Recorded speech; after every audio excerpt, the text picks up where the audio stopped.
Hey guys, it is 2 days after Christmas, and yes, I'm in the office.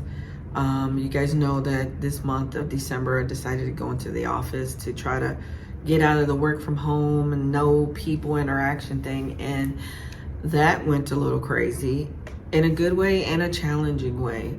And today's video, I want to just talk about change, because I believe that 2023 is going to provide a lot of change for us to either deal with, work with, get used to, or grow with, right?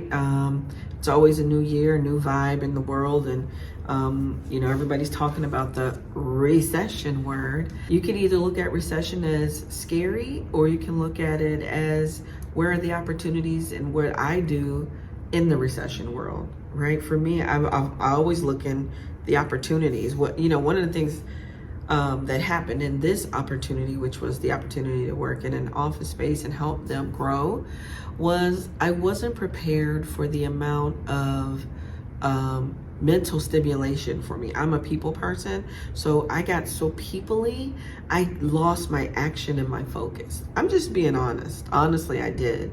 I got caught up in all the things a lot of idea people, which are great, but I'm an executor. So an executor's mind will blow up, which mine literally just poof, because I had this person wanted this to execute, they wanted to execute this, and literally I couldn't do it. And then a lot of people came to the table, they were gonna do this, and then they disappeared, which I think had a lot to do with my manifestation stuff. So who knows what that's about? But I take responsibility for all of it.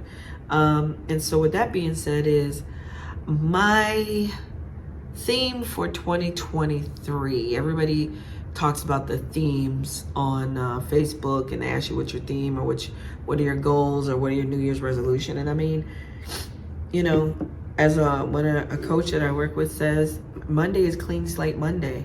Every month is a new month. Every day is actually a new day to do something different. And then every year is a new day to really shift, because everybody's shifting. So it's nothing wrong with New Year's resolutions, no matter what the people say. You have your people that are like, you know what, just do the same thing you always did. Why does everybody get to change in the new year? Well, because it's a great opportunity to do it. It's not easy to change. So when the zone is into change, this is your opportunity to jump in the water with everybody, and everybody's moving towards something better. If it lasts, that's on the person. But anyway, back to my theme. The first word that comes to mind is the word focused. That's one. Number two is consistency. And number three is autopilot. These are the three words that I am focused on. And I don't know if that's a sentence or what it is, but focusing consistently, and having some of those things that need to be done consistently done on autopilot. Because in this day and time, there's too much technology for us not to be on autopilot on some of the things. But when it comes to my business relationship, that's not autopilot. That's mostly me or my social media or education like this. But really,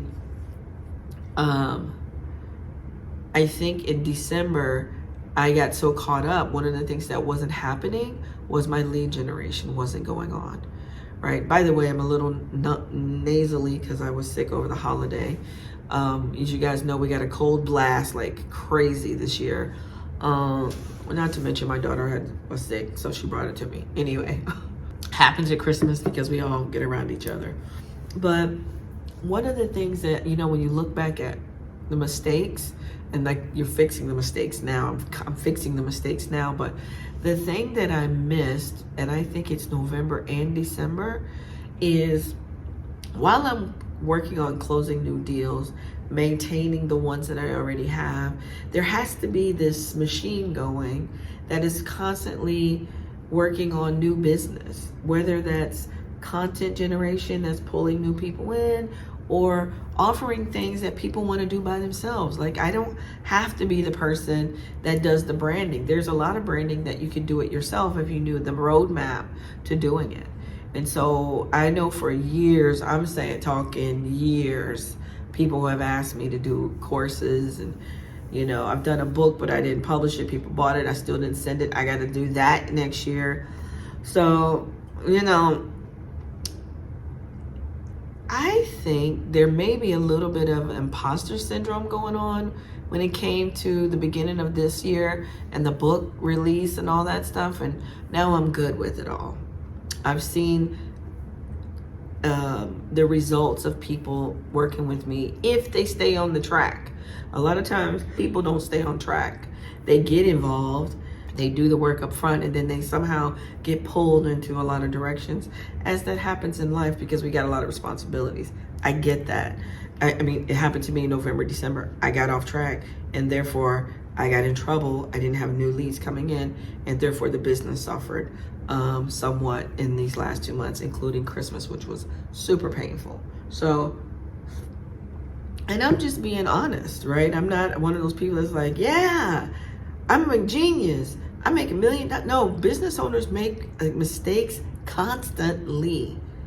And even if you've been in business for 10 years, now you're some people who are just, if they're really good at being consistent and focused, those people usually do well. But if you have any type of ADHD or non-focused, or you get distracted easily, or you get lost with people, or you have procrastination issues, like there's a list of things that keep people from not being, imposter syndrome, sabotage, fear of success, like all these things will throw you damn off the road. And then you got to come fighting back and learn your lesson. The lesson hits you, you get stronger, and you get back on track. I mean, this is the life of a business owner. So if you're just starting as a business owner, it's going to happen to you because there's skill sets you don't have. And there's natural skill sets that you have that'll make you successful, but there's things that you've never had to use because you never had your own business if you work for other people. So if you're just joining and you're just getting in the business trend, there are a few people who have these natural skill sets. If they have consistency, focus, and they understand it and how to build technology, they could do well if they know how to build and they have a brand or know how to build the products or whatever they're doing. There is that 1%. So if you're that 1%, please don't think I'm saying you can't do it, because you can. But I will tell you, me and most people that I know, man, we're hitting our heads on the wall all the time and then getting better and go, oh, I don't go through that wall. I go through this one because the door's open. That's the way I should be doing it. And so, I guess this video is to encourage you guys to prepare and look at the lessons you learned this year and what was the painful things that you need to change, right? And it's not that you need to change for anybody else. I'm not changing for anybody. I'm not losing weight for anybody. I'm not changing my hair for anybody. I'm not changing my makeup or anywhere I work or what I do for anyone. It's only for me, so that I have the life that I want to live, so I can be the best person for the people that I love, and so that I can bring my gifts to the world as well. If you're not happy, can't bring your gifts to the world. And forgive my little coughing and sneezing, but I'm gonna keep it moving. As you see, we're keeping it moving. Even though I'm not feeling that well, I'm on the upswing, so let's keep it moving. And I want to do a lot of content because I really want to see more people during this recession, instead of hunkering down and getting laid off and trying to collect unemployment and being scared and, hiding in their houses, getting depressed. You guys actually have talents and skills that probably can help other people. Whether that's if you make something, if you teach something, if you can lead something, you can get on contracts, but you got to pull yourself up. You need to build a brand and you need to put yourself out there. And so I'm excited. I'm going to be doing some mini courses, maybe one big course to help people do the branding themselves, and giving you some hacks on getting some of the pieces of branding if you don't have the full budget. So I'm excited about that. So again, my words of the year are focus, consistency, autopilot. And that goes for my fitness. It goes for my hair, because guys, let me tell you something. This was beautiful and it was great for the summer and my birthday when I turned 50, but guess what? No and no. I need to change my hair back to how it used to be. Much easier. Yeah. This one was definitely a trial, and I'm good. I'm good here. I'm gonna go ahead and change back to my normal style that I have, and I will keep that consistently for 2023. You guys, let's make next year amazing. Let's stay connected. If you're part of my inner tribe on Facebook, YouTube, and all the other things that I'm on, or in person, or if you're new, let's stay connected and see how we can help one another.